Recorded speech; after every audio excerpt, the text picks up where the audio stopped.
The shooting, Poway's Mayor Steve Vaus has been vocal, calling for his community to support one another during this difficult time. Our 10 News anchor Lindsay Pena had a chance to talk with the mayor today and ask him if his views on gun control have changed since the attack. While Mayor Steve Vaus may have prepared for an event like Saturday's shooting at a Poway synagogue, he never expected it would actually happen.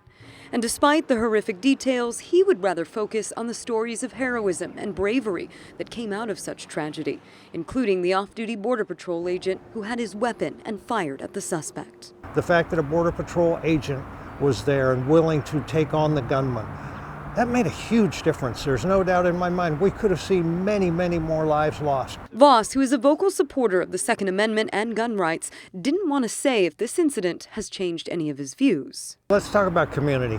Let's talk about Poway. And I do that because my concern right now is strictly for community. There's going to be plenty of time for that later. While many details have emerged about the victims, we've also learned more about the suspected gunman. Too often these suspects are glorified in the dark corners of the web. You won't hear me speak his name now or ever. And although we know the weapon used in the shooting was an AR-style rifle, there's still a lot of questions surrounding it. I asked Vaus if he could provide any more details. I haven't thought about the gunman or the suspect one bit. I haven't thought about how he did what he did. But let me be clear, it was hatred that killed. It was hatred that injured. I know nothing about the tools, and at this point, I don't care. At this time, my only concern is for my community. My only regard for the suspect is that he feel the full force of the law.